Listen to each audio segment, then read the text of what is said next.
नमस्कार और बहुत बहुत स्वागत है आपका। आप देख रहे हैं कंज्यूमर अड्डा और आज कंज्यूमर अड्डा में एक बहुत ही अलर्ट वाली बातचीत हम करने जा रहे हैं जो कि है HMP वायरस को लेकर। मेरे ख्याल से आप में से बहुत सारे लोगों ने अब तक सुन लिया होगा क्योंकि पिछले हफ्ते ही गुरुवार और शुक्रवार के दौरान ये खबरें आने लग रही थी और जब चीन से ये खबरें आ रही थी और एक वायरस की खबर आए तो आप सोचिए कि चिंता होना, पैनिक होना, थोड़ा डर होना, थोड़ी घबराहट होना ये लाजमी है। और आज आप में से कई लोगों ने ये खबरें सुनी होगी कि अब इस HMP वायरस के कुछ मरीज़ भारत में भी मिले हैं, कुछ केसेस यहाँ पर भी मिल गए हैं। और साथ में वो जो सोशल मीडिया पे चीन से आ रही कुछ तस्वीरें जहाँ बड़ी भीड़ लगी है हॉस्पिटल्स में, लोग मास्क पहने हुए हैं, एक तरह की घबराहट लोगों में दिख रही है, पैनिक लोगों में दिख रहा है, वो थोड़ा और आग में घी डालने का काम करे। लेकिन आज इस कार्यक्रम के ज़रिए मैं आपको ये बता देना चाहता हूँ कि हम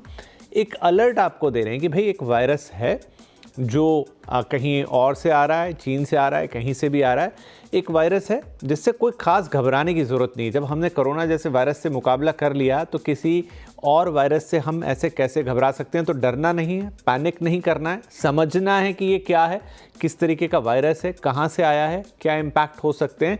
इसीलिए आज हमने सोचा कि हम इसकी A to Z आपको बताते हैं ताकि किसी तरह का कन्फ्यूजन, डर और कोई अफवाह मन में ना रह जाए। तो आइए बता देता हूँ आपको कि हुआ क्या है सबसे पहले और उसके बाद हम डिटेल में बातचीत शुरू करेंगे। तो देखिए, हाँ ये बात सही है कि भारत पहुँच गया ये HMP वायरस। चीन में फैला नया वायरस HMP है, हालांकि नया नहीं है। आगे हम आपको बताएंगे कि कैसे ये नया नहीं है। भारत में अभी तक 3 केसेस हैं, मे भी समय के साथ ये 4 हो, 5 हो, 10 हो, लेकिन फिलहाल पहला केस कर्नाटक में 8 महीने के एक बच्चे में पाया गया है। दूसरा केस भी कर्नाटक से ये 3 महीने की बच्ची में निकला है। अमूमन बच्चों में ही ये दिखा है अभी तक। और तीसरा केस है गुजरात में 2 महीने के नवजात बच्चे में ये वायरस मिला है। इनकी कोई ट्रैवल हिस्ट्री नहीं है, इस तरह की बात कही जा रही है। कर्नाटक सरकार ने एक आपात बैठक भी इसको लेकर बुलाई है।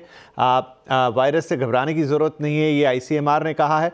और दोनों मामलों में इंटरनेशनल ट्रैवल की हिस्ट्री नहीं है, जैसा मैं आपसे कह रहा था, ये भी ICMR ने कहा है। WHO से मामले में ज़रूरी अपडेट की यहाँ पर मांग की है। तो चलिए, और दिल्ली सरकार की तरफ से दिशा निर्देश भी इस पर जारी किए हैं। महाराष्ट्र में भी कुछ हुआ है। तो अलग अलग राज्य सरकारें अब थोड़े अलर्ट मोड पर आ गई हैं। तो हम भी आज आपको इसके बारे में आगाह कर रहे हैं और हमारे साथ एक खास स्पेशलिस्ट पैनल आज हमने तैयार किया है ताकि इस पर सही जानकारी आपको दी जा सके। कार्यक्रम में शामिल हो रहे हैं centre for health innovation and policy के फाउंडर और ICMR NICPR के ex director doctor Ravi Mehrotra, Indraprastha Apollo hospital में रेस्पिरेटरी और क्रिटिकल केयर की senior consultant doctor Vini Kantroo और स्टार इमेजिंग और पैथ लैब के डायरेक्टर और public health analyst doctor Sameer Bhati. आप सभी का बहुत बहुत स्वागत है।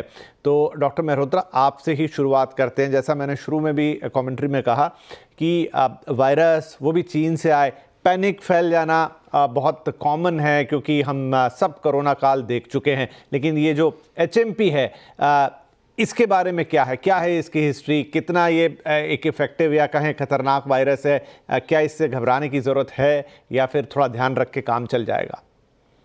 नमस्कार। पहली बात तो आपने बहुत एक तरीके से अच्छा इंट्रोडक्शन दे दिया, जो कि ये HMP वायरस, आपने ये बताया कि ये नया वायरस नहीं है। ये पिछले तकरीबन 20-25 साल से इसके बारे में लोग जानते हैं। 2021 में नीदरलैंड्स में पहली बार पाया गया था। और आपने फ्लू या कॉमन कोल्ड का भी नाम सुना होगा। और ये एक तरीके से रेस्पिरेटरी सिंसिशियल वायरस का ही एक फॉर्म है, जो कि अभी बिल्कुल नया नहीं है, ये बहुत सालों से था। ऑब्वियसली क्योंकि चाइना में ये एपिडेमिक शुरू हो गया है, खासतौर से नॉर्दर्न प्रोविंसेस में। और इस बार ये जो वायरसेस होते हैं ये अपना रूप बदलते रहते हैं। आप जानते हैं, ऐसे इन्फ्लुएंजा के स्ट्रेन्स होते हैं, कभी बढ़ते हैं, कभी कम होते हैं, और कुछ खतरनाक होते हैं, कुछ नहीं होते हैं। तो उसी तरीके से ये HMPV वायरस जो है, ये इस बार जो चाइना में हो रहा है वो थोड़ा सा पहले के मुकाबले में ज़्यादा खतरनाक पाया गया। और ये छोटे बच्चों में, अमूमन 14 साल से कम के बच्चों में ये देखा गया। और जिनको, और बुजुर्ग यानी कि उनको जिसका इम्यून सिस्टम गड़बड़ था, करीब करीब वही हाल जैसे कि बुजुर्गों में कोविड होता था, उसी तरीके से ये पाया गया। बट अधिकांश रूप में ये बच्चों में ही पाया जाता है। ऐसे आपने बताया कि 2 बच्चे, खासतौर से एक 3 महीने का और एक 8 महीने के, वहाँ पर बैंगलोर में एक तो ठीक निमोनिया से हुआ था, 3 महीने वाला, और वो जनवरी 3 को निकल भी गया, मतलब उसका पूरी तरीके से स्वस्थ हो गया। दूसरा जो 8 महीने वाला बच्चा है वो भी काफ़ी अच्छी तरीके से इम्प्रूव हो रहा है बैप्टिस्ट हॉस्पिटल बैंगलोर में, इसलिए कर्नाटक में ज़्यादा पहली बार देखा गया है। दोनों का ही कोई ट्रैवल हिस्ट्री खासतौर से चाइना की नहीं थी। और तीसरा आपने बताया गुजरात में, पर अब जैसे जैसे एक आईसीएमआर की सर्वेलेंस स्कीम है, आईडीएसपी करके, इन्फेक्शियस डिजीज सर्वेलेंस प्रोग्राम, उसके दौरान ये चूंकि अब लोगों को मालूम है इसके बारे में, जागरूक है, तो इसलिए उसके जो टेस्टिंग हुई उसमें पॉजिटिव पाया। तो अमूमन जैसे आपने बताया, और को थोड़ा सा मैं और इस बारे में विश्लेषण करूंगा कि फिलहाल जो हम लोग को जितनी इंफॉर्मेशन है, कोई ऐसी घबराने की बात नहीं है, बच्चों को होता है, और ज़्यादातर अधिकांश 99% लोग इसमें ठीक हो जाएंगे। कुछ में निमोनिया हो सकता है, कुछ में और सांस लेने में तकलीफ हो सकती है। इसको ILI या इन्फ्लुएंजा लाइक इलनेस भी बोलते हैं, और एक्यूट रेस्पिरेटरी इन्फेक्शन भी कहा जाता है। तो फिलहाल हमारी इतनी इंफॉर्मेशन है। अब आप पूछेंगे कि चाइना में क्यों इतने ज़्यादा केसेस हो रहे हैं और कितना सीवियर है, इसके बारे में हम लोग को बहुत ज़्यादा इंफॉर्मेशन नहीं है। थोड़ी सी मुझे लगता है कि क्योंकि वहाँ कोविड वहीं से शुरू हुआ था, तो लोगों जी। को डर ज़्यादा है। और इतना अभी फिलहाल जितनी इंफॉर्मेशन आज हमको है, इसके बारे में जागरूक रहना जरूरी है। और छोटे बच्चों को खासतौर से मास्क पहनाना और प्रिकॉशंस लेने, खासतौर से रेस्पिरेटरी इन्फेक्शन जैसे हाथ से छूने से, या और बच्चों को जैसे इन्फेक्शन होता है उनके पास ना जाने के लिए इतनी प्रिकॉशन लेना जरूरी है। ठीक है, ठीक है। अच्छा, आपने बताया कि सर कि एक रेगुलर वायरस है, और बस वही है कि चूंकि चाइना से, डॉक्टर विनी, यही एक प्रॉब्लम है। अभी मैं जब तक ये शो करने के लिए स्टूडियो में आया, तब तक मैं जहाँ जहाँ गया, चाहे मैं अभी अपने मेकअप रूम में गया, चाहे उससे पहले कहीं ऑफिस में गया, इनफैक्ट मैंने नीचे चाय पी, सब ने मुझसे एक ही सवाल पूछा कि सर कोरोना फिर से आ गया है क्या? तो देखिए, वो स्टेट ऑफ माइंड जो है ना, क्योंकि हमने अभी हाल ही में ये सब देखा है, तो शायद वो पैनिक ज़्यादा क्रिएट हो रहा है। ये कहा आपने, जैसे डॉक्टर साहब ने भी बोला कि पैनिक मोड में हम सब आ रहे हैं। ऐसा नहीं है कि केवल आम जनता या जिन्हें मेडिकल नॉलेज नहीं है केवल वो पैनिक हो जाते हैं, बल्कि हम लोग एज मेडिकल प्रोफेशनल्स, हमने भी जितना त्रासदी देखी कोविड के टाइम पे, जितना डिस्ट्रक्शन देखा लाइफ का, उससे कई बार हमें भी लगता है कि कोई ऐसा म्यूटेंट ना आ जाए जिससे कि काफी ज्यादा केसेस जो है मात्रा में बढ़े। लेकिन अभी तक ऐसा पैनिक मोड में जाने के लिए जितनी भी इंफॉर्मेशन हमारे पास है HMPV यानी ह्यूमन मेटा नीमो वायरस के बारे में, उसमें पैनिक मोड में जाने की बिल्कुल भी जरूरत नहीं है। ये मैक्सिमम केसेस जो होते हैं mild upper respiratory tract infection करते हैं, यानी कि ऊपरी जो हमारी ट्रेकिया, जो सांस की नली है, उसके ऊपर जो हिस्से हैं हमारे रेस्पिरेटरी सिस्टम के, वो इन्वॉल्व होते हैं। तो जुकाम, खांसी, ब्रोंकाइटिस जैसे सिम्टम्स आना बहुत ही लाजमी है। और कुछ लोगों को प्रिकॉशंस लेने की ज्यादा जरूरत है जिनकी इम्यूनिटी कम है। इसमें 6 साल से कम के बच्चे, एल्डरली जो कि 65 साल के ऊपर के हैं, या जो कोई डिजीज से ग्रसित है, यानी कि क्रॉनिक किडनी डिजीज है, डायलिसिस है, ऑटो इम्यून कंडीशंस है, डायबिटीज है, कोई क्रॉनिक रेस्पिरेटरी इलनेसेस है जैसे COPD हो गया, आपका एस्मा हो गया, इन लोगों को काफी सतर्क रहने की आवश्यकता है। सो पैनिक बिल्कुल नहीं करना है।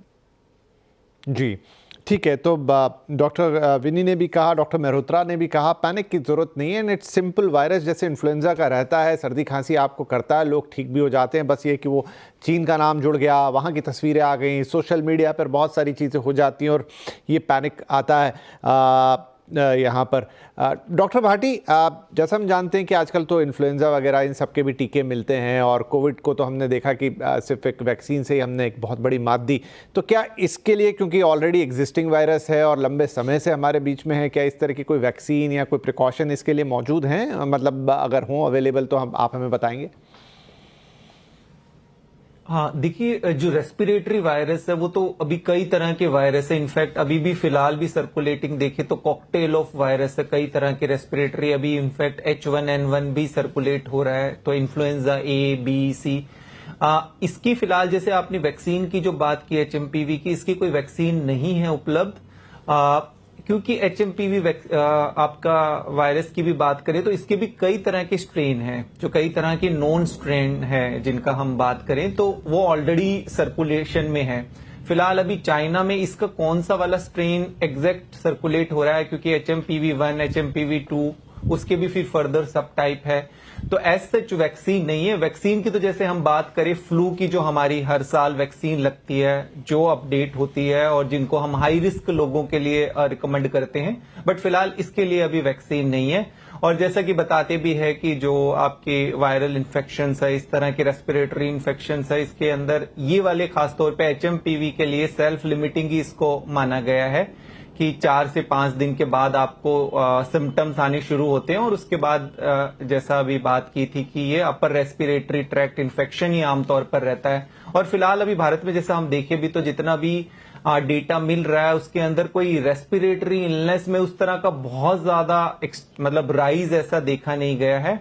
और जैसा देख रहे हैं कि चाइना में तो हमने लास्ट ईयर भी देखा था, चाइना में लास्ट ईयर ज्यादातर जो खबर आई थी वहां पे माइकोप्लाज्मा निमोनिया के केसेस काफी ज्यादा राइज हुए थे इसी टाइम देखे, क्योंकि चाइनीज न्यू ईयर आता है, जब सब लोग इकट्ठे होते हैं तो वहां केसेस बढ़ जाते हैं। और चाइना में लगभग 3 साल के लिए लॉकडाउन रहा था, तो उनकी तो वैसे भी जो बच्चे हैं, छोटे बच्चे जो न्यू बॉर्न है, जिनकी 5 साल से उम्र कम है, उनके तो वैसे भी एंटीबॉडीज बनी नहीं है। तो पिछली बार भी छोटे बच्चों के अंदर इनफैक्ट काफी ज्यादा वहां पर माइकोप्लाज्मा निमोनिया के केसेस देखे गए थे, तो एक ये भी कारण हो सकता है। बट अब भी एग्जैक्टली सर्कुलेटिंग वेरिएंट वहां पर कौन सा है उसका ऐसा डेटा आगे आने वाले समय में पता लगेगा। But HMPV is definitely self limiting he virus है, ये तो ज्यादा पैनिक वाली बात तो फिलहाल नहीं है। ठीक है, तो डॉक्टर मेहरोत्रा, भारत में जो तीनों केसेस हैं अभी तक हमें पता है वो बहुत छोटे बच्चों के हैं, 2 महीने, 8 महीने, 3 महीने। क्या चाइना में भी ये बहुत ही छोटे बच्चों को हो रहा है या वहाँ एडल्ट्स में भी है? जो खबर चाइना से आ रही है वो भी अधिकांश बच्चों में ही है। वहाँ पर 14 साल और उसके नीचे में देखा गया है, और कुछ बुजुर्ग में भी है, but I would say vast majority, maximum number जो है वो बच्चों में ही है। जी, और क्योंकि ये मामला पूरा इम्यूनिटी पे है, क्योंकि बच्चों की इम्यूनिटी लो होती है या बुजुर्गों की इम्यूनिटी लो होती है, तो मतलब लो इम्यूनिटी वाला फिर कोई भी इंसान हो, फिर वो शायद दरमियानी एज का भी हो, तो उसका भी मतलब वो भी इम्पैक्ट हो सकता है, उस पर भी थोड़ा बहुत असर हो सकता है इसका।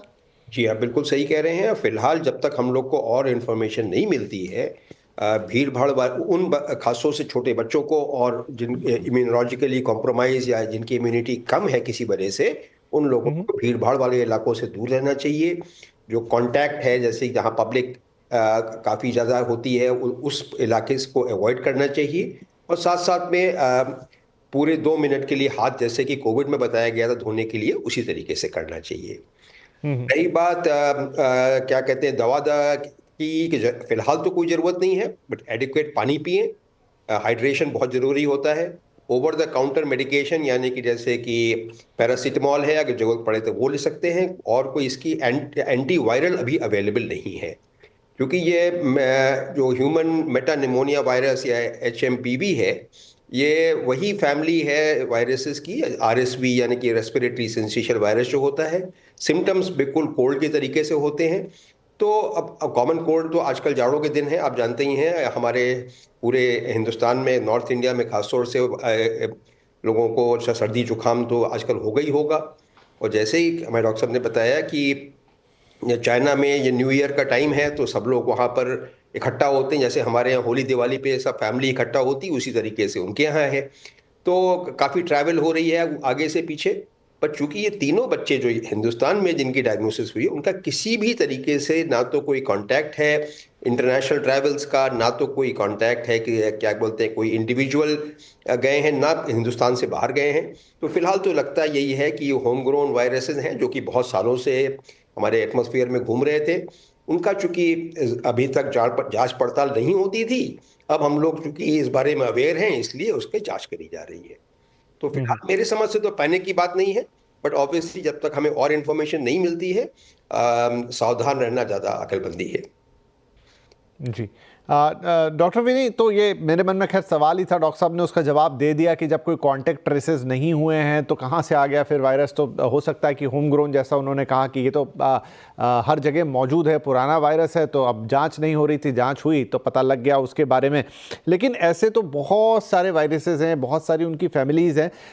अब पुरानी अगर हम याद करें कि कोविड भी जब शुरू में आया था तो यही था कि उससे सर्दी खांसी होनी है, लेकिन वो फिर कुछ इस तरह की पूरी साइकिल बन गई कि वहाँ जान पर बात बनाई। ये डिफरेंस कब पैदा होता है? मतलब दवाई इसकी भी नहीं है, जैसे सर ने कहा दवाई कोविड की भी नहीं थी, मतलब वो आपका वो खुद का एक इम्यून सिस्टम उसे ठीक कर ले तो कर ले, और बहुत सारे लोगों के साथ वैसा हुआ। तो वो डिफरेंस कहाँ पैदा होता है जब कोई वायरस जानलेवा बन जाता है? जी देखिए, जैसे गवर्नमेंट ऑफ इंडिया ने भी एक कंसर्न जारी किया है, यानी कि ये जो वायरस है उसे वायरस ऑफ कंसर्न का नाम दिया गया है कि हम इस वायरस को अभी भी स्टडी कर रहे हैं कि इसका पैटर्न कैसा रहता है।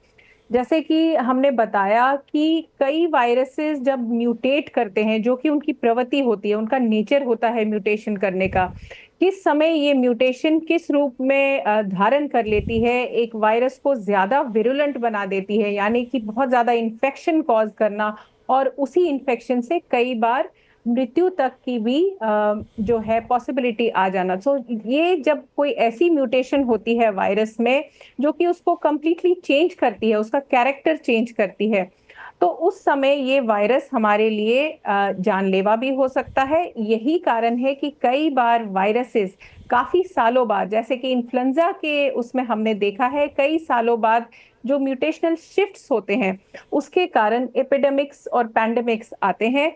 ऐसा केवल अभी तक हम इन्फ्लुएंजा के केसेस में देख रहे थे, लेकिन क्योंकि ग्लोबल वार्मिंग हो रही है, दुनिया भर की आइस जो है वो मेल्ट हो रही है, कई बार इस मेल्टिंग आइस फिनोमेनन से भी कई ऐसे डॉर्मेंट वायरसेस हैं जो सामने आ रहे हैं। सो ये सारे वायरसेस जो है ऑलरेडी सर्कुलेशन में है, ऐसा नहीं है कि बिल्कुल नए उपज रहे हैं। कई बार ये जो पीछे ये सर्कुलेशन में रहने से डॉर्मेंट हो गए थे, अब आइस पिघलने से सामने आ रहे हैं। हम पढ़ चुके हैं अपनी साइंस की किताबों में कि ग्लोबल वार्मिंग के कितने हेल्थ हैजार्ड्स और इफेक्ट्स हैं। तो ये सिचुएशन हमारे सामने हर साल आती है और सामने भी आती रहेगी, लेकिन कौन सा वायरस ऐसा टर्न लेगा कि वो हमारे लिए जानलेवा साबित होगा, उसके लिए हमें और जानकारी आना बहुत ही अनिवार्य है। यही कारण है कि गवर्नमेंट ऑफ इंडिया इसको लेके काफी सतर्क हो रही है और टेस्टिंग चालू कर रही है। बढ़िया है। हाँ, कोविड ने हमें कम से कम ये तो सिखाया कि हमें कैसे रिस्पॉन्ड करना है इन सब चीज़ों पे। तो एक छोटा ब्रेक लेते हैं यहाँ पर, और ब्रेक के बाद थोड़ी वही चीज़ें तो बदली नहीं हैं, आपके एहतियात करने के तरीके वही हैं, आपके सुरक्षित रहने के तरीके वही हैं, वही हैंड हाइजीन से लेके मल्टीपल हाइजीन सिस्टम भी वही है। क्या उनको एक बार फिर से रीएक्टिव करने का वक्त आ गया है? वैसे भी करना चाहिए क्योंकि ये सर्दियों का मौसम, ऑलरेडी सर्दी खांसी पोल्यूशन सबका होता है, लेकिन थोड़ा और सतर्क हो जाएं तो क्या दिक्कत है। एक छोटा ब्रेक के बाद ये कुछ कंक्लूडिंग पॉइंट्स।